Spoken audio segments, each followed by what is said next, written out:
Hey, how's what's everyone? I'm not just average Joe. So I'm doing a build video on Sanaki. One of my most viewed videos. It's not a lot by the way by any means, like 413 views. But it was on Sanaki, which I found really interesting. And it must have been like really early in my career as a YouTuber, because Lord knows why 413 people search for like a Sanaki build and even watching mine. I am not proud by my old videos, but it's gotten me to where I got it today, so I'm just gonna keep going with it. So, Sanaki. She has nice attack. She's tied with. I think she has one of the highest attack stats in general in the entire game.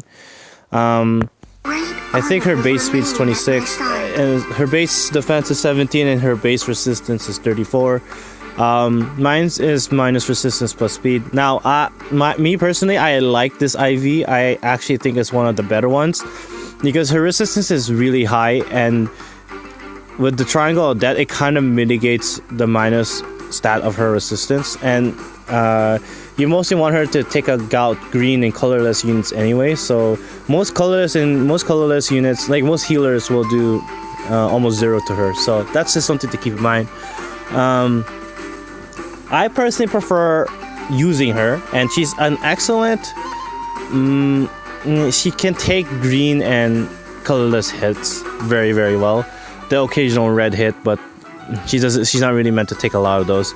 So she can play player. I prefer playing enemy phase. Like I like baiting. That's like kind of my thing. I don't really like having units that depend too much on initiating. So Sanaki is good for that. So she's situationally a very good player phase unit and enemy phase unit.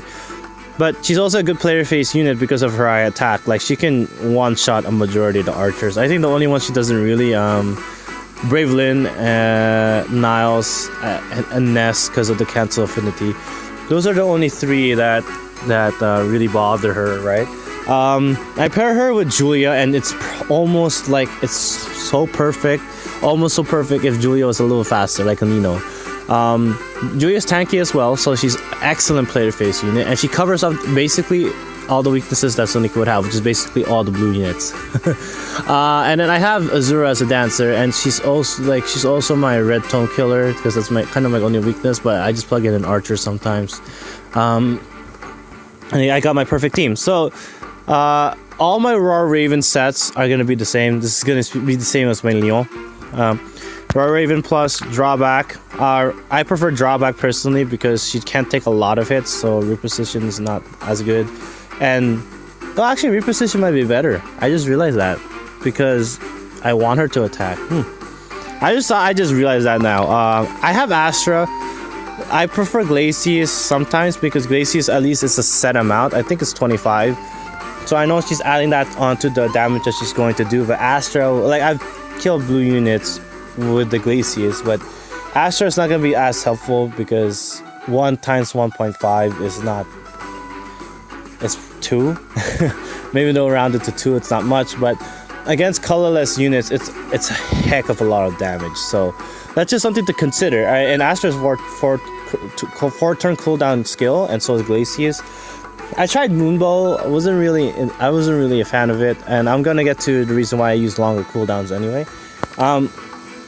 Triangle of Death, that's what she comes with. Swordbreaker 3, this is almost always my red units, and Breath of Life 3. Now, prior to Leon, she was one of the best Raw Raven sets. Now Leon holds that because Naglfar is stronger, and Leon is Sophia 2.0, a lot better. He's like a huge upgrade. He has nice defense and nice resistance, so he probably does the job excellent, very, very well. He does the job very, very, very well. And I tend to like having Swordbreaker 3 on Sanaki because it takes care of basically 3/5 of the game. She can initiate on archers, take a hit or two sometimes. She takes care of all the healers. All the sword units are done, and all the green units too. So she handles them really well. Her C skill really depends. So I have Breath of Life, but that's for like Tempest Trial chain challenges, right? But if you want to use her earlier, like in arena, she might be better off with a tactic. a tactic skill. Maybe you can keep the horn attack 3. It really depends how you want her to do. Now, I'm gonna move on from the set I use to a more interesting set, especially because of her interesting ability to be in mixed teams. So, Cymbeline, the reason why she gets attack and resistance +5 during combat if within 2 spaces of a flying ally is because in the game, in the Tellius series, she was being guarded by a bunch of Pegasus Knights, basically like Emerald's guard, right? So she has a drive effect with her attack +3, so that's decent. She gets attack +5 during combat, so it kind of works if you have Hinoka, because at least Hinoka will get Hinoka Spear will grant her attack and speed +4, so that's attack 7 because of the drive effect, and I don't know how the refinery works. But it's really underwhelming as something to refine, and I'm going to talk about that in a later video when I get the chance to do so. But if you want to do that, that's fine. So this makes her a better player face unit and a better enemy face unit when you're facing greens and colorless. So that's kind of like what this does. It's really underwhelming, but if you want to stack the drive effect, you can have drive speed as your C skill. You can keep the horn attack, that's a +7 attack. That's a lot of it.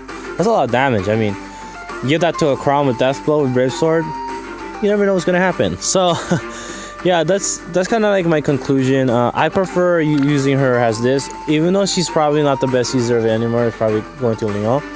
At least with the speed 30, she doesn't get outsped by certain units, so that's something to keep in mind. You can give her a quick corpus 3. I just prefer Swordbreaker because I like having, like, I do like enemy face, but I like having some control over player face too. Like, I like to have a balance of both, not just like a specialty in one. So that's gonna be everything. Thank you for watching. Later days.